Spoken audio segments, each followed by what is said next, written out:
New Eid के साथ हम लोग वापस आ गए हैं क्योंकि हमारे मेहमान खास जो है वो बदल गए हैं। हिना साहिबा को अपनी मसरूफियत की वजह से कहीं जाना पड़ गया, तो अभी जो मेहमान खास जिन्होंने हमें ज्वाइन किया है, आपने उनको बहुत देखा है, इतना देखा है उनके वीलॉग्स, और वैसे भी वो बहुत बड़े स्टार भी रहे और उनकी शायरी सबसे मजे की चीज, उनकी पोइट्री से हम सब बहुत महसूस होते हैं। और वैसे भी कलेक्टिवली वो शख्सियत ही बहुत खूबसूरत है, जिनकी बातें सुने तो दिल करता है बैठ के सुनते रहें। और ट्रैवल देखने हैं और फायदा हासिल करना है ट्रैवलिंग के हवाले से, प्लेसेस के हवाले से, फूड के हवाले से, तो उनका चैनल भी सब्सक्राइब कर सकते हैं। तो मैं बात कर रही हूँ वन एंड ओनली इफ्तिखार रिफी साहब की, जो हमेशा से ही हमारे बहुत मुअज़्ज़िज़ सीनियर अदाकार और मुअज़्ज़िज़ मेहमान रहे हैं। अस्सलाम वालेकुम। वालेकुम सलाम। आप सबको आपने पहले कह दी खैर मुबारक जी, आप सबको ईद मुबारक, देखने वालों को भी बहुत ईद मुबारक। लेकिन मुझसे वजाहत ने, मैं जब मदीना में था तो इसने मुझसे वादा किया था कि आप ईद शो पे आए, कोई 10 मिनट तक आपकी तारीफ करेंगे। इतनी छोटी सी तारीफ यार। सर वो फरते जज्बात में 10 मिनट नहीं सर, आपकी तो वैसे 10 मिनट भी क्या, आधा घंटा भी तारीफ करें तो अल्फाज कम पड़ जाए। आप माशाल्लाह शख्सियत ही इतनी खूबसूरत है। मैं जब मेरे बारे में जब भी कोई तारीफ करता है तो मैं बड़ा हैरान होता हूँ, और मुझे मतलब मेरा दिल सजदे में चला जाता है हमेशा। मैं कतन किसी भी काबिल नहीं हूँ, आप यकीन कीजिए। जो कुछ है मेरे मालिक की करम नवाजी है, उसी की वजह से है। लेकिन मैं बड़ा हैरान होता हूँ। मैं आपको कल बताता हूँ, कल मेरी गाड़ी खराब हो गई तो उसका माउंटेन टूट गया। अब मेरे पास पुरानी गाड़ी है 8 मॉडल, वो मैं उसको दे आया इफ्तारी से पहले। अब पैदल में जब जा रहा था तो रास्ते में कब्रिस्तान आता है, तो कब्रिस्तान के पास से मैं अकेला गुजर रहा हूँ, तो पीछे से एक आवाज़ आई।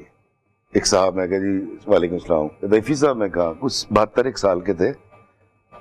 कहते यार इफ्तिखार भाई, वो मैं देख रहा था अभी उम्रे पे गए, मैं दरअसल चाह रहा था मेरा दिया हुआ गिफ्ट पहन कर जाए एहराम का, लेकिन जब मैं पहुंचा तो पता चला आप एक दिन पहले चले गए। अच्छा। मैं कहा कोई बात नहीं सर, वो बस मैं दुआ करूंगा कि आप ही का हो वो जो मैंने पहना। तो कहते यार मैंने नमाज खड़ी हो जाएगी जमात, उससे पहले मैंने एक बात करनी है। मैं कहा जी फरमाइए। कहता जेड़ा काम कर रहे हो छड़ना ना, तुम बहुत अच्छा कर रहे हो, मैंने बड़ा फायदा होता, मैं तुम सुनता रहना वा, मेरा टाइम ही लग जाता है। और चला गया। अब मैं देख रहा था कि वहां कोई भी नहीं था, कब्रिस्तान था, मैं था। कब्रिस्तान मेरा दायमी घर है, मेरे घर के पास ही है, वहां मेरा एक प्लॉट बुक है जहां मैंने जाना है। तो मैं सोचता, मैं कि या अल्लाह क्या बात है कि कोई भी मुझे नहीं देख रहा, तू जानता है, और जो मैं सोचता था वही रिजल्ट आ रहा है। तो मैं हमेशा इस चीज को ये समझता हूँ कि मैंने जब सोशल मीडिया इस्तेमाल करना शुरू किया था तब से आज तक, आपको पता है मैं कभी लिंक शेयर नहीं करता। ऐसे ही मैं इतना मोहतात आदमी हूँ कि मैं लिंक शेयर नहीं करता। Never share. हाँ, तो मोहब्बत शेयर करता हूँ। आप बड़ी खूबसूरत आपने बात की। एफी भाई हमारे साथ ही मौजूद हैं। अफान भाई, जिस तरह हम बात कर रहे हैं कि बाज दफा जब आपको फेम मिलता है, ग्लैमर मिलती है, तो ये आपके लिए बहुत बड़ी आजमाइश भी होता है, क्योंकि एक तो हमारे लोगों का मिजाज है कि वो आपको अवतार और देवता की तर्ज पे आपको जांचने लग जाते हैं। फिर एक जिम्मेदारी भी बढ़ जाती है कि अगर आप कोई गलत थोड़ा सा कोई जेस्चर चला जाए, कोई ऐसी बात मुंह से निकल जाए, तो वो फिर जो देखने वाले होते हैं, जो आपको फॉलो करते हैं, उनके लिए भी मसला होता है, और फिर मुआशरे में बहुत अहम किरदार होता है। आप इन्फ्लुएंसर हैं माशाल्लाह, इतनी खूबसूरत बातें करते हैं, तो इस सारी चीज़ों को डील कैसे करते हैं, मैनेज कैसे करते हैं? देखिए, मैं नाजिश और मैं अक्सर जब बैठ के बात कर रहे होते हैं, जाहिर है अप डाउन चलती रहती है लाइफ में भी। शोहरत जो है ना, ये भी रिस्क की तरह है, और शोहरत में भी हराम और हलाल की तमीज़ होनी चाहिए। हमारे माशरे में जिस तरह बाकी सारी चीज़ों में हराम और हलाल की तमीज़ ख़त्म हो गई है, एक बारीक सी लाइन है, वो भी मुझे मिटती नज़र आ रही है। इसी तरह शोहरत में भी ये लाइन मिटती नज़र आ रही है, और जब ये लाइन मिटती है तो आपको ये सारा टिकटॉक कल्चर नज़र आता है, जिसमें रातों रात वायरल होने के चक्कर में हर किस्म की ऊट पटांग हरकत, हर हद को फहाशी के अलावा selling your families to the core, अपनी प्राइवेसी को। मैं और नाजिश, मैं कह रहा हूँ मेरा बेटा 1.5 साल का हो गया, हिना को पता नहीं था हमारी पड़ोसी है, ठीक है।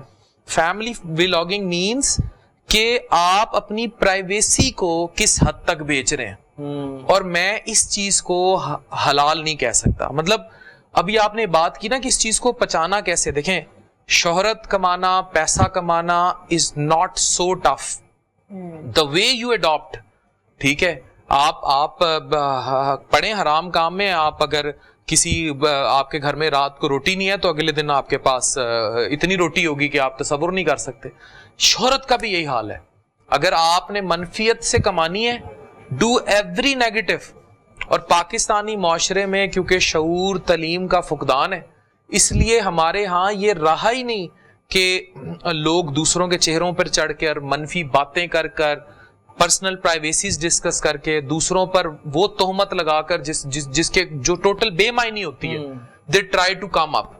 लेकिन जिस तरह वो आते हैं उसी तरह वो रातों रात नीचे चले जाते हैं. जो रोमा ने बात की कि वो परसिस्टेंट है अपने काम में, अपने मुस्बत पहलुओं में. अब नाजिश के with in a year Facebook के ऊपर 2 मिलियन फॉलोअर्स हैं विद इन अ ईयर, और ये प्योर पॉजिटिव कंटेंट, एक पेरेंटिंग पे, सोशल इश्यूज पर, हेल्थ पर, और इसने रातों रात जो है ये 1 साल के अंदर लोगों ने इसको फॉलो करना शुरू कर दिया. तो वो सुनने वाले भी तो लोग मौजूद हैं.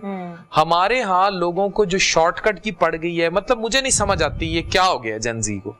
मतलब they do every negativity to get viral. Viral for what?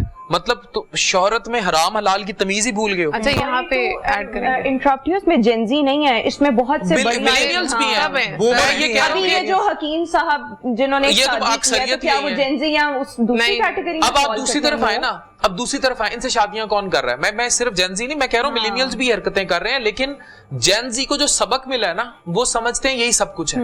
उनको हमें समझाने की जरूरत है ये सब कुछ नहीं है. अब ये जो 2-2, 3-3 हकीमों के किस्से हैं, उसने 5वीं शादी कर ली 9वीं क्लास की तालिबा से, उसने शादी कर ली जो 2 साल पास काम करती थी. समझ आती है ये असल है कि ये असल है? बनाई जाती है. मुझे ऐसे लगता है कि जिसके पास कोई तरबियत नहीं, जिसको अपनी इज्जत की, डिग्निटी की कोई परवाह नहीं, उसके पास कोई हुनर भी नहीं, कोई टैलेंट भी नहीं, तो उसको अगर फेम चाहिए ना तो उसके पास फिर यही अगले दिन कहते हैं हम तो वो प्रैंक कर रहे थे. मुझे ये समझ नहीं, ये तो रियल इन्होंने कर ली. ये जो शादियां हुई ये तो रियल हो गई अच्छा, ना. रियल है. लेकिन द इशू इज कि इन हकीमों ने अपनी माजूने बेचनी है और क्या करके बेचना है वो एक अलग मैटर है. द प्रॉब्लम इज कि इन पिंडों देहातों के, इफ्तिखार इफी साहब बहुत अच्छी तरह बात से सहमत होंगे कि इन पिंडों देहातों में यही हकीम, यही शाहरुख खान भी होते हैं, यही ऋतिक रोशन भी होते हैं, इनकी अम्माएं इनके पास जा रही होती हैं करते हैं, और इनसे शादी हो जाना भी एक, और फिर उसके साथ फखर हो जाना, फिर उससे पैसा भी आ जाना और फेम भी आ जाना. अब फेम और नटोरियस होने में फर्क होता है, जमीन आसमान का फर्क. पर लोग यहाँ नटोरियस होके भी मशहूर होने को कहते हैं. अच्छा, अब दूसरी तरफ देख लें, यही लोग कहीं जाएंगे, लोग इनसे सेल्फियां भी लेंगे, इनसे पीआरस भी करवाएंगे, मतलब सर पे भी खुद चढ़ाते हैं. और यहाँ पे मैं एक चीज ऐड करती चलूं कि इस चीज को लोग अक्सर नेगेटिव भी ले जाते हैं कि अच्छा औरत को देखें, औरत को अफान में हमेशा कहते हैं कि अपना जो स्किल होता है ना, औरत अगर उसको सोशल मीडिया पे आकर उसके ऊपर बात कर रही है, अगर उसके ऊपर जैसे कहते हैं she is a cook, she is उसके अंदर कोई ऐसा स्किल है कि वो उसके बारे में बात कर सकती है, उसको बेच सकती है, उसका शी इज एन एंटरप्रेन्योर, वो अपने ब्रांड के बारे में बात कर रही है, तो it is something to be encouraged. And this is not family vlogging कि आप कहें यार तुम अपनी औरत को सपोर्ट करें इस चीज में, आपको तो करना चाहिए. मुझे बताइए, ये कैमरा लगा के भी बुरी चीज नहीं, बहुत से अच्छे फैमिली व्लॉगर्स भी हैं. ये प्राइवेसी ना ब्रीच करें ना, इतना एक्सटेंट है ना आपका, या एक घटिया किस्म का कंटेंट. अच्छा रुमा, यही सवाल मैं आपसे करने वाला था कि किस तरह वाकई जिस तरह आजकल सोशल मीडिया जो है अनफिल्टर्ड है, तो बहुत आसान है किसी की इज्जत उछालना, किसी के बारे में बात करना. बीइंग ए विमेन, आप इन सारी चीजों को किस तरह लेके फेस करती हैं, या कैसे इनको आप देखती हैं? मैं तो जब भी कोई वीडियो बनाती हूँ, मेरे तो अपने जो ऑनेस्ट ओपिनियन होते हैं, मुझे नहीं परवाह कि कोई इस पे नीचे गालियां देगा, या कोई, मुझे ना किसी की अप्रिसिएशन की जरूरत है और ना मुझे किसी के नेगेटिव रिमार्क से कोई फर्क पड़ता है. मैं अक्सर कमेंट्स देख भी नहीं रही होती, तो मैं तो अपनी स्किन में बड़ी कॉन्फिडेंट हूँ और मुझे किसी चीज से कोई परवाह नहीं है. लेकिन जिन लोगों को अभी हम जिस कैटेगरी को डिस्कस कर रहे हैं, टू बी वेरी ऑनेस्ट, अगर आप उनका बैकग्राउंड देखें ना, खैर बहुत से लोग ऐसे होते हैं वो बड़े हम्बल बैकग्राउंड से आते हैं, लेकिन वो आगे जाके समझ बूझ अपने आप को बड़े अच्छे से कैरी करके चलते हैं. लेकिन ये जिस कैटेगरी की हम बात कर रहे हैं ना इनके पास कोई टैलेंट है, ना तरबियत है, ना एजुकेशन है, ना एक्सपोजर है. इन्होंने बस टिकटॉक वाली एक दुनिया देख ली है, या इन्होंने रील्स वाली एक दुनिया देख ली है, और उनको इस चीज से फर्क ही नहीं पड़ता कि हम क्या करें. मतलब अच्छा, रोमा के पास फौरी तौर पर अपनी एक वीडियो बनाएंगे.